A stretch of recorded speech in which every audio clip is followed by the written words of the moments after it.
Om Shanti. Part one में आपने देखा कि किन बच्चों की जिम्मेदारी स्वयं शिव बाबा अपने ऊपर लेते हैं। तो वो निमित्त बच्चे हैं, उनकी जिम्मेदारी शिव बाबा अपने ऊपर लेते हैं। अब इस पार्ट टू में हम जानेंगे कि निमित्त बच्चे कौन हैं और निमित्त बनने के कोई राज क्या है, कैसे हम निमित्त बन के अपनी सारी जिम्मेदारियां बाबा को सौंप बेफिक्र बादशाह बने।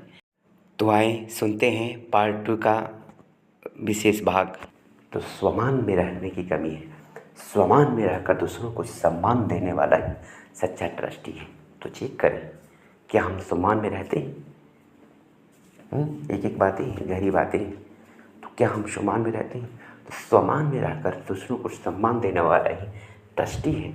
फिर आगे देखिए, मनन में सदा मगन रहने वाला सच्चा ट्रस्टी है। ठीक है। और बाबा ने बहुत सुंदर बात कही है मनन के संदर्भ में। मैं एक बात की थोड़ी थोड़ी गहराई में जा रहा हूँ। बाबा ने कहा कि सदा सेवाधारी और सदा मायाजीत बनने का सहज साधन है मनन शक्ति। मनन करना अर्थात बाप के दिए हुए खजाने को हजम करना, बाप के दिए हुए शुद्ध पौष्टिक भोजन को हजम करना। मनन करना है ना, जैसे बोलते हैं ना कि मनन करना अर्थात उसे चबाना, उसे समाना, अपनी बुद्धि में धारण करना। सुनना वाला केवल बुद्धि तक धारण होती है, लेकिन मनन करना माने जीवन में समाना। और बाबा ने बहुत सुंदर बात कही, जो बच्चे बाप के खजानों को अपना खजाना बना लेते हैं तो उनकी बोलने में विल पावर होती है। आप देखिए, बाबा ने बहुत सुंदर बात कही कि किसी के बोलने में विल पावर महसूस होता है। किसी को सुनते ही शक्ति का अनुभव होता है, लेकिन किन्हों को सुनने से शक्ति का अनुभव नहीं होता है। तो ये सब बहुत गहन गति है जो हम सभी को ध्यान देना है और प्रैक्टिकली में इसको जीवन में धारण करना है। तो ये सृष्टि अर्थात सदा मनन में मगन रहने वाला। अब रही बात कि मनन किन का चलेगा, तो बाबा ने बहुत सुंदर बात कही कि मनन शक्ति ज्ञान की शक्ति वाले के पास होगी। अगर हमने भगवान के महावाक्यों का कलेक्शन किया ही नहीं, कलेक्शन माना, जगदीश भाई बहुत सुंदर बात कहते थे कि पहले ज्ञान रत्नों का कलेक्शन करो। कलेक्शन माना संग्रह करो। अब ज्ञान रत्न कहाँ से मिलेंगे? तो ज्ञान रत्न मिलेंगे भाई बहनों के क्लासेस से, मुरलियों से, ईश्वरी साहित्य से। उसको पढ़ें। आजकल मोबाइल जो साधन बहुत अच्छा है, जितने भाई बहनी के क्लासेस हैं वो सुनिए, बाबा की मुरली पढ़ें, बाबा के जो गीत है उससे माने जो भी साधन है उसके द्वारा बाबा के महावाक्यों को सुने, पढ़ें, सुनाएं। इससे क्या होगा? हमारी बुद्धि में ज्ञान रत्नों का संग्रह होगा। तो कलेक्शन इसको होता है। कलेक्शन के बाद करेक्शन होता जाता है, क्या करना है क्या नहीं करना है। ऑटोमेटिक हमारी बुद्धि निर्णय करने लगती है, और बुद्धि के अनुसार कर्मेंद्रियाँ अपने आप चलने लगती है। तो कर्मेंद्रिय जीत बनना है। हमें अपने इंद्रियों पे राज करना है, स्वराज्य अधिकारी बनना है। तो सबसे पहला काम करें, ज्ञान रत्नों का संग्रह करें। जो फुल नहीं है वो फेल हो जाते हैं। तो क्या करना है? पहले ज्ञान रत्नों से अपनी बुद्धि को फुल करना है। अच्छे अच्छे पॉइंट को नोट करें। मैंने किया है 22 सालों से, जो अच्छे अच्छे पॉइंट्स आते हैं। सूरज भाई ने क्लास में कहा था, मुझे याद है, कि अच्छे अच्छे महावाक्यों को मोटे मोटे हैं हैंड राइटिंग में नोट करो। समय पर वो बातें याद आती हैं, क्योंकि कई बातें अच्छी अच्छी बातें भूल जाती हैं। पाप कर्म का कारण क्या है? विस्मृति। और विस्मृति क्यों होती है? क्योंकि रिवाइज नहीं करते।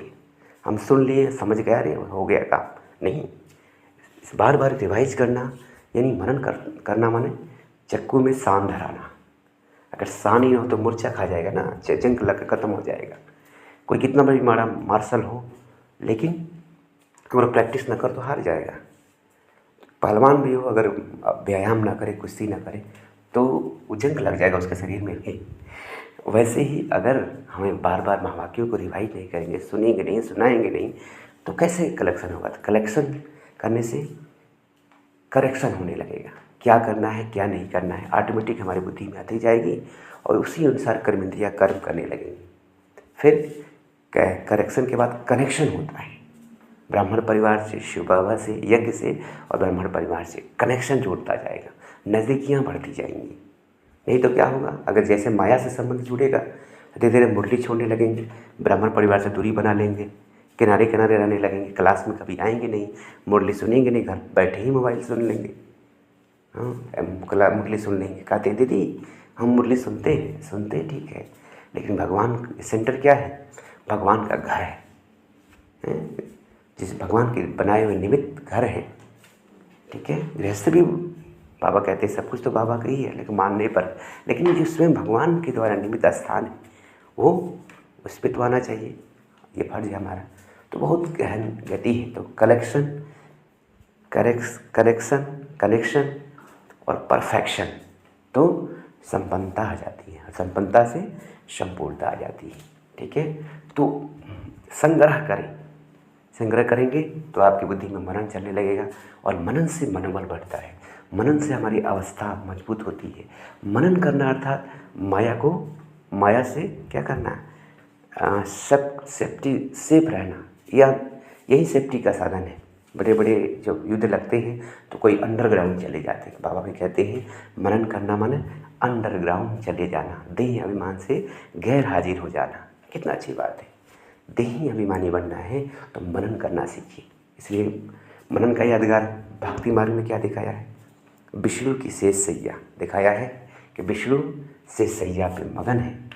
लक्ष्मी जी पूछ रहे क्या कर रहे हैं प्रभु? तो कह रहे हैं कि मैं गीता ज्ञान का श्रवण कर रहा हूँ। तो और देखिए, सारे सर्प जिससे दुनिया डरती है वो उनका रक्षक बना हुआ है।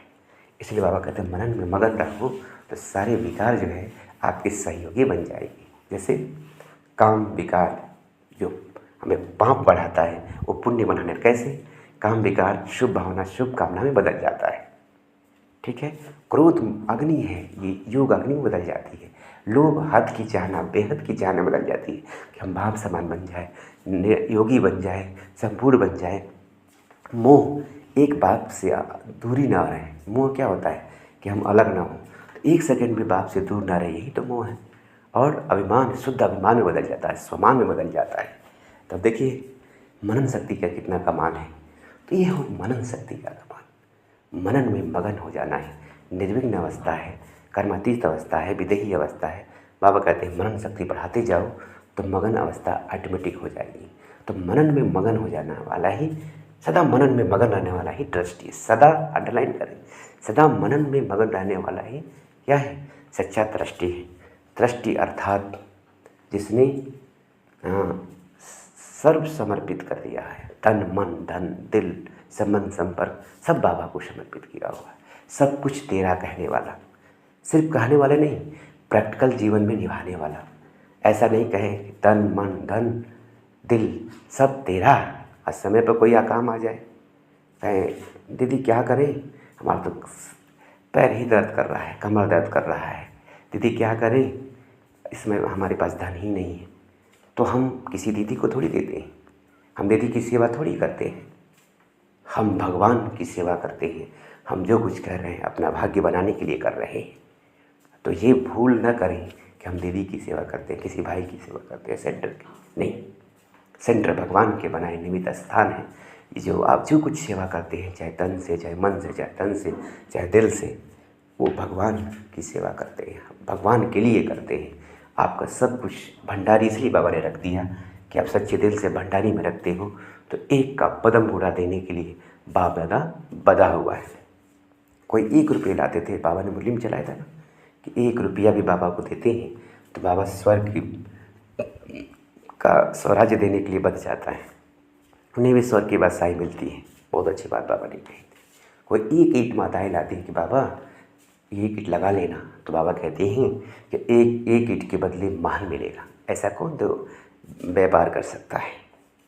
तो हम सच्चा व्यापार, सच्चा सौदा बाबा से करें। कब किसका अंतिम घड़ी आ जाए ये कौन जानता है। इसलिए हर संकल्प और श्वास को एक बाबा की याद में बिताएं, बाबा के लिए जिए। अब तक तो किसी देहधारी इंसान के साथ रहे, अब भगवान के साथ रहे। तो ये मनन शक्ति है। ठीक है, मनन शक्ति अनेक कमजोरियों से पार कर देगा, है ना।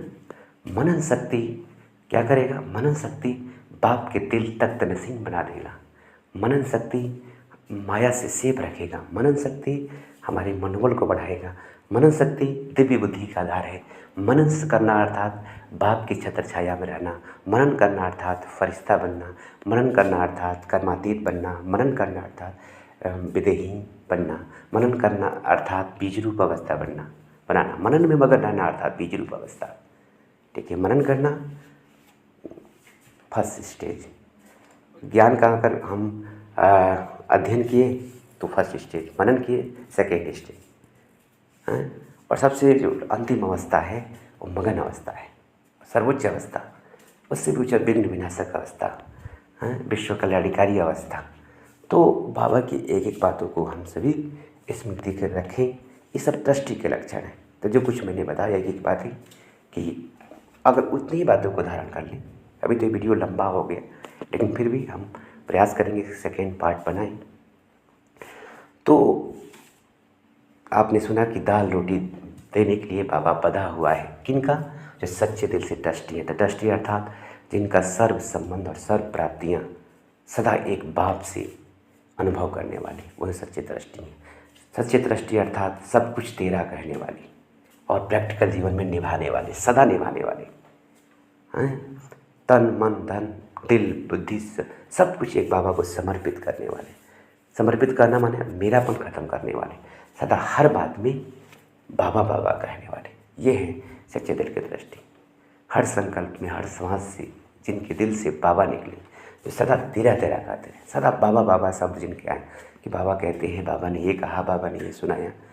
तो ये सब बातें अगर हम अपने प्रैक्टिकल जीवन में धारण करते हैं तो हम सच्चे दृष्टि हैं। और ऐसे कुछ सोचने की ज़रूरत नहीं है कि मेरा क्या होगा, कहीं लोग हमारे साथ तो नहीं देंगे। कई तरह के संकल्प विकल्प जिनको चलते हैं, चाहे कुमार हो, चाहे कुमारी हो, चाहे गृहस्थ में रहने वाले हों, वो जिन्होंने, अब बाबा ने बहुत सुंदर बात कही है, जिन्होंने जीवन नैया बाबा को समर्पित कर दी है, उनका जिम्मेदार स्वयं बाप है। बहुत अच्छी बात, सच्चे दिल से जिन्होंने समर्पित किया है बाबा के लिए, बाबा के कार्य के लिए अपने जीवन को समर्पित किया है, तो बाबा को उनकी फ़िक्र है। जिनकी फ़िक्र भगवान करें वो का भला फ़िक्र में रह सकता है? नहीं, वो बेफिक्र बादशाह बन जाएगा। तो भगवान हमारी फ़िक्र कर रहा है, भगवान हमारी चिंता कर रहा है। हाँ, जिसके बारे में भगवान सोचना शुरू कर दे तो फिर उनको क्या सोचना।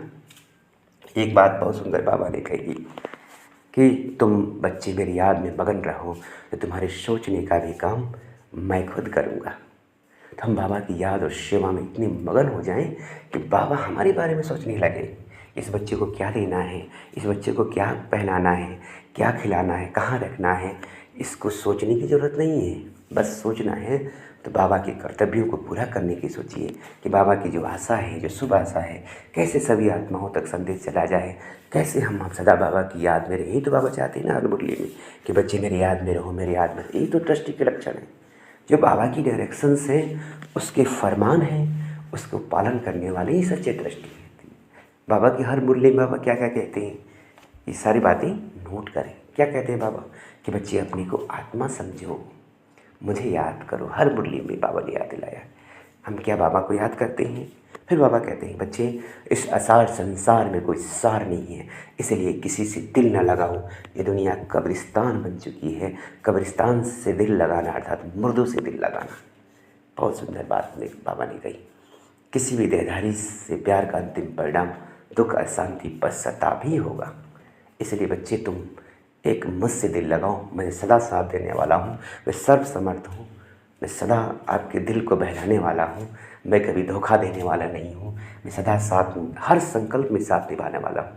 ऐसा गारंटी कोई इंसान कर सकता है? मैं सारे दुख को हर लूँगा, सारे पाप को नष्ट कर दूँगा, आपकी जीवन नैया को पार लगा दूँगा, आपके जीवन को खुशनुमा बना दूँगा, आपको अटल अखंड राज्य दे दूँगा 2500 सालों के लिए। आपको सोचना नहीं पड़ेगा। इतना बड़ा एग्रीमेंट, इतनी बड़ी सौदा भगवान कर रहे हैं, तो क्या ये सौदा करना नहीं चाहिए? बस करना तो इतना ही है कि जन्म जन्मांतर जो देहधारियों को याद करते आए हैं, प्यार करते आए हैं, उसकी जगह केवल शिव बाबा को जोड़ देना है, तो हमारा जीवन संपन्न और संपूर्ण बन जाएगा।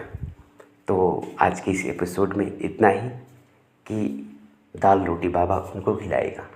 दाल रोटी देने के लिए भगवान बधा हुआ है, लेकिन किनको? जो सच्चे दृष्टि है। तो आए हम सच्चे ट्रस्टी बनकर बाप दादा के दिल के सिंहासन पे विराजमान हो जाएं, या खुद बाबा को अपने दिल रूपी सिंहासन पे बैठा लें, तो हम सहज ही मायाजीत बन जाएंगे। अच्छा, ओम शांति। आपको ये वीडियो कैसे लगा आप सभी ज़रूर कमेंट में बताइएगा। अगर अगला एपिसोड चाहिए वो भी बताइएगा कि कैसे लगा, कौन कौन सी बातें आपको अच्छी लगी। अगर सुना है आपने तो कमेंट में ज़रूर बताइएगा। अगर प्रतिक्रिया देंगे तो हम समझेंगे कि आपने सुना है पूरा वीडियो, क्योंकि ये मैंने जो कुछ सुनाया ये मेरा कुछ नहीं, ये बाबा की महाप्रसाद है जो आप सभी को मैं देने के निमित्त बना। ये मेरा सौभाग्य है कि बाबा के अनमोल शिक्षाएं, जो बाबा के ज्ञान रत्न हीरे मोती के समान, वो एक एक रत्न आपको दिया। इस रत्न को जतन से रखें। इसे खाली समय में बैठकर डायरी में अच्छे अच्छे जो बाबा के महावाक्य हैं, देखिए कितना सहज हो गया है। माखन आपको दे रहा हूँ, उसे नोट करें, एक एक बातों को नोट करके उस पर चिंतन करें, मंथन करें कि कौन सी बात हमारे जीवन में धारण नहीं है, कौन सी बात हमें धारण करनी है, कैसे बाबा के दिल को जीतना है। इंसान को दिल को जीतने के लिए कितना मेहनत करते हैं, भगवान को दिल कैसे जीते, भगवान कैसे राजी होता है, ये भगवान खुद मुरली में बताते हैं। तो मुरलियाँ पढ़ेंगे नहीं, सुनेंगे नहीं, क्लासेस सुनेंगे नहीं, इधर उधर की गपशप में, फालतू बातों में, पर चिंतन पर दर्शन में लगे रहेंगे, तो हम कैसे हमारा जीवन संपन्न और संपूर्ण बनेगा।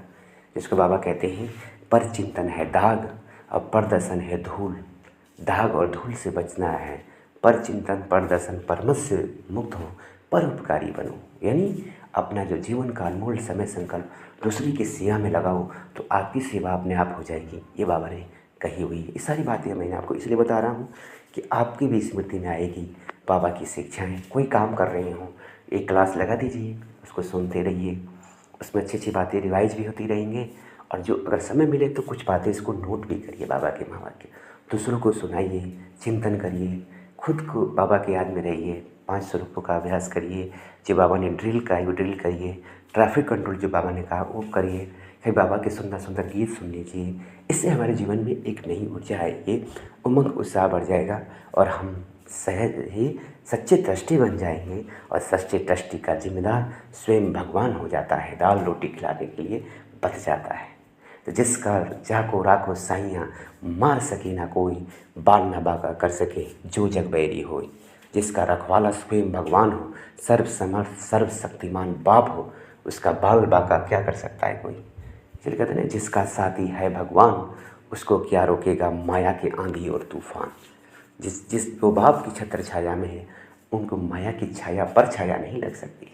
जो बाप के प्यार में, बाप की याद में मगन है, प्यार के सागर में डुबकी लगा रहे हैं, उन पे माया की नज़र आती ही नहीं। बाहर आएंगे नहीं तो माया की नज़र कैसे लगेगी। बाबा कहते हैं बाप की याद, बाप के कर्तव्य में, बाप के गुण और कर्तव्य में, सेवा में अपने आप को इतना बिजी कर दो कि व्यर्थ के लिए समय ही न बचे। कितनी अच्छी बात है। बहुत बच्चे से कंप्लेन करते हैं कि बाबा व्यर्थ संकल्प आते हैं, ना चाहते व्यर्थ संकल्प आ जाते। बाबा कहते हैं कि बच्चे भगवान क्या पूछते हैं, वो भी कंप्लेन करते हैं, क्या आपने जितना भी ज्ञान रतन है जो मैंने साकार और व्यक्त मुरलियाँ चढ़ाई है उसका अध्ययन कर लिया है। पहली बात नोट करें, जितना भी साकार और व्यक्त मुरलियाँ मैंने चलाई है आपने अध्ययन कर लिया है, पढ़ लिया है। और पढ़ लिया तो नोट किया है, अच्छी अच्छी बातों को नोट किया है तो मनन करते हैं हमेशा। हाँ, इतनी सारी महावाक्य हैं, अगर उसमें एक महावाक्य पे भी मनन करें तो लगभग 1 हफ्ते हो जाएंगे। सोचिए, इतने सारे महावाक्य बाबा ने चलाए, तो उसको क्या मनन कर लिया। अगर मनन कर लिया तो सदा मगन रहते हो, दूसरों को क्या सुनाते हो, बाबा की शिक्षाओं की याद दिलाते हो, क्या बाबा की आशाएं को पूर्ण करने में लगे हो, या एक एक बातों की गहराई में जाते हो। ये सारी चीज़ें अगर एक एक बातों को हम गहराई में लाएं, अगर इसको सोचें तो कितनी सारी प्राप्तियाँ हो जाएंगी। तो मेरी यही शुभ आशा है आप सभी ब्राह्मण कुलभूषण आत्माओं से कि बाबा के सच्चे दृष्टि बनकर बाबा का नाम वाला करें, अपने चाल चलन चेहरे समन संपर्क द्वारा सदा बाप समान बनकर बाप का साक्षात्कार कराएं, ताकि विश्व से दुख और अशांति की जो अंधेरी रात है मिट जाए। फिर से स्वर्णिम प्रभात, स्वर्णिम सवेरा सत्युग हमारा आने वाला है, आया कि आया, क्योंकि हम ही लाने के निमित्त है ना। हम अपने संकल्पों से सत्युगी सृष्टि ला सकते हैं, हम अपने संकल्पों से बाप के कार्य में विरोध भी कर सकते हैं। तो हमें क्या करना है ये हमारे ऊपर है। जो बच्चे जितना बाप के कार्यों में बाप के कर्तव्य मददगार बनेंगे, जितना सहयोगी बनेंगे, उतना योगी अपने आप बन जाएंगे। अगर योग नहीं लगता है तो मन वचन कर्म समन संपर्क से बाबा के कार्यों में सहयोग देना शुरू कर दीजिए, आपका योग लगने लगेगा। तो ये सब छोटी छोटी बातें हैं, इसका ध्यान रखते हैं, चिंतन करते हैं तो हम सच्ची दृष्टि बन जाएंगे और हमारा जिम्मेदार स्वयं बाप दादा हो जाएगा और हम निश्चय और निश्चिंत हो जाएंगे। निश्चय बुद्धि निश्चिंत हो जाएंगे हैं। निश्चय बुद्धि विजयंती संशय बुद्धि विनशंति। इसलिए हमें ज़्यादा सोचने की ज़रूरत नहीं है कि हमारा क्या होगा, कैसे होगा, कहीं ऐसा दे तो नहीं हो जाएगा, कहीं वैसा तो नहीं हो जाएगा। लेकिन नहीं, जिन्होंने अपने जीवन नैया एक शिव बाबा के हवाले कर दिया है, उन्हें कुछ सोचने की ज़रूरत नहीं है। हमारे बारे में सोचने का भी काम भगवान कर रहा है। लौकिक दुनिया में एक पत्नी एक पति के सहारे होती है तो निश्चिंत होती है कि सारा कुछ करने वाला तो मेरा पति बैठा है। तो हमारा पति, हमारा जीवन साथी स्वयं भगवान है, जो सर्वसमर्थ है, सर्वशक्तिमान है। वो हमारे जीवन नैया को पार नहीं लगाएगा। इसलिए ज़्यादा सोचने की, फिक्र करने की ज़रूरत नहीं है। बाबा बैठा है ना, इसलिए बाबा कहते हैं बच्चे चिंता मत करो, मैं बैठा हूँ। बाबा बैठा है, बाबा सब कुछ देख रहा है, जान रहा है कि हमारे साथ क्या हो रहा है, क्या नहीं हो रहा है। हमारे एक एक पत्ते, बाबा कहते हैं ना कि मुझे पत्ते पत्ते का पता है। कभी कभी कहते हैं कि मुझे कुछ नहीं पता है, कभी कहते हैं कि पत्ते पत्ते का पता है। तो बाबा को सब कुछ पता है हमारे बारे में। इसलिए हमें ज़्यादा सोचने की ज़रूरत नहीं है हम कितनी सेवाएं कर रहे हैं, हम क्या कर रहे हैं। इसलिए बाबा कहते हैं ना कि महत्व सेवा का नहीं है, सेवा भाव का है। हम किस भाव से बाबा की सेवा कर रहे हैं, कौन सेवा कर रहा है, कौन नहीं कर रहा है। हमें दूसरे से ज़्यादा ऐसी नहीं करनी है। हमें हर काम में खुद आगे करना है। जो ओटे सो अर्जुन, है ना। जो हर काम में सोचेगा कि मैं पहले बाबा के फरमान को, आशाओं को पूर्ण करूँगी, मैं जल्द से जल्द बाबा के हर जितनी भी शिक्षाएं अपने जीवन में धारण कर लूँगी।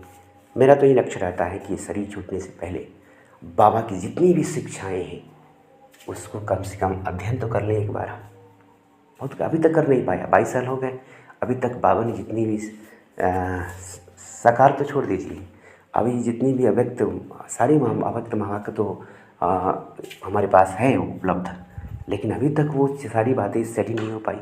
सोचिए 22 सालों में अभी तक वो बातें क्यों नहीं हो पाई। कभी आलस से, कभी अलबेलापन आ गई, कभी इधर कभी उधर, कभी व्यर्थ चिंतन, पर चिंतन, मनमत, तो ये सब सारी बातें आती रहती हैं, तो वो नहीं हो पाई। हम टालते गए, कल से कर लेंगे, वो ये कर लेंगे, लेकिन कल करने से कल कभी आता नहीं। हाँ, और वर्तमान में बाबा की याद आती नहीं तो क्या होगा कि हम कल में रह जाएंगे। लेकिन फिर भी हमारा प्रयास रहता है कि एक एक संकल्प और श्वास को शिव बाबा की याद और सेवा में सफल करें। हम सफल करते भी हैं और उसका प्रसार करते हैं। इसलिए बाबा ने एक मुरली में बहुत सुंदर बात कही थी कि सफल करो और पाओ सफलता। जो अपने एक एक संकल्पों को सफल करेंगे उनको जीवन में सफलता अपने आप मिल जाती है। कितना गहरी बात है। देखिए, आपको मैं सुना रहा हूँ तो सफल ही तो कर रहा हूँ, एक एक संकल्प और श्वास सफल कर रहा हूँ। यह मुझसे फ़ायदा है। कम से कम हमें इतना समय बाबा की स्मृति आ रही है, बाबा की याद आ रही है, बाबा की शक्तियाँ स्मृति में आ रही है। तो बाबा के ज्ञान की याद अर्थात ज्ञानदाता की याद, अर्थात ज्ञान की याद, अर्थात ज्ञानदाता की याद। कितना अच्छी बात है। हम वर्णन करें तो एक बाबा की बातों का वर्णन करें। क्या वादा किए थे कि बाबा एक आपसे ही सुनेंगे, एक आपकी ही सुनेंगे, एक आपसे ही सुनेंगे, एक आपका सुनाया ही हुआ ही सुनाएंगे। जो आपने सोचने के लिए दिया है वो सोचेंगे। ये है दृष्टि। कितनी सारी बातें देखिए, देखते जाइए कि जो बाबा ने सुनाया है वही सुनना है, जो बाबा ने सुनने के लिए कहा है वही सुनना है, जो देखने के लिए कहा वही देखना है, जो करने के लिए कहा है वही करना है, जो सोचने के लिए कहा है वही सोचना है। कितनी बड़ी मर्यादा की लकीर खींच दिया बाबा ने। हम जरा सोचें कभी एकांत में बैठकर, क्या जो हम सोच रहे हैं वो बाबा सोचने के लिए कहा है? क्या अगर मेरी जगह बाबा रहते तो क्या ऐसा सोचते? क्या मेरी जगह मम्मा रहती तो ऐसा सोचती, ऐसा करती, ऐसा देखती, ऐसा बोलती? नहीं ना। अगर हाँ तो वो काम करें, वो संकल्प करें, उस संकल्प को आगे बढ़ाएं। अगर नहीं, अगर उत्तर मिलता है नहीं, तो उस संकल्प को तुरंत स्टॉप कर दें। तो हमारा शुद्ध संकल्पों का स्टॉक जमा होने हो जाएगा। व्यर्थ संकल्पों को स्टॉप लगाओ तो क्या होगा, शुद्ध संकल्पों का स्टॉक जमा हो जाएगा। इतने सारे माँ बाप की, इसलिए मैंने कहा कि क्लास को आप जो है डायरी पेन लेके बैठिए। बहुत सारे अनमोल बाबा के माँ बाप के जो मैंने अपने जीवन में सुना है, जो मुझे बहुत याद रहा है, वो मैं आपको स्मृति दिला रहा हूँ। इस बार जैसे कि बाबा ने एक बार कहा था कि कुछ ये क्या है, सारा ड्रामा का खेल क्या है, स्मृति और विस्मृति का खेल है। तो जितनी स्मृतियाँ बाबा ने दिलाई है ना, तो स्मृति जितनी आती जाएगी ना, उतनी समृद्धि आ जाएगी। क्योंकि बाबा ने कहा है ना, सफलता का आधार है, असफलता क्यों आती है, तो निर्बलता से। निर्बलता का कारण क्या है, विस्मृति। हम बाबा के महावाक्यों को रिवाइज नहीं करते हैं। रिवाइज नहीं करें तो रियलाइज़ नहीं होगा, अनुभूति नहीं होगी, और अनुभूति नहीं होगी तो पावर नहीं आएगा, पावर नहीं आएगा तो क्या होगा, फिर निर्बलता आ जाएगी, फिर हमारी हार हो जाएगी।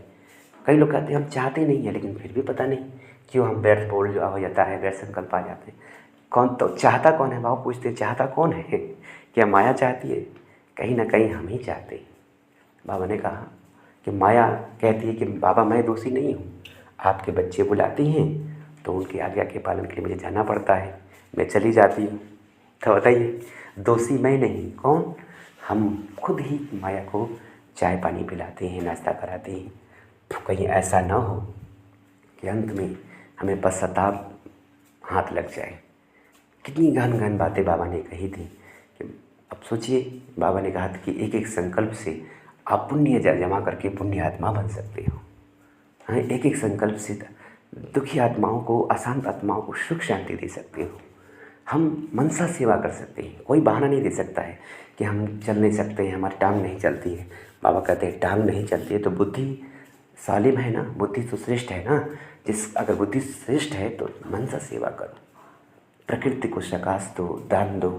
विश्व की दुखी और अशांत आत्माएँ कराह रही हैं, दुखी है, अशांत है, उन्हें सुख शांति के वाइब्रेशन दो, बाबा के साथ का अनुभव करो।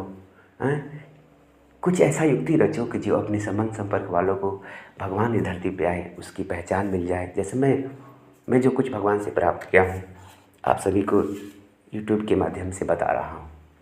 एक एक बातें ये आपको बता रहा हूँ तो मुझे खुद याद आ रही है। तो इसलिए बाबा कहते हैं दे दान तो छुटे कराएं। हम दूसरों को देते जाएं। जो कुछ बाबा से हमें मिला है, सुख शांति प्यार शक्ति ज्ञान गुण, वो बांटें। बांटने से बढ़ता है।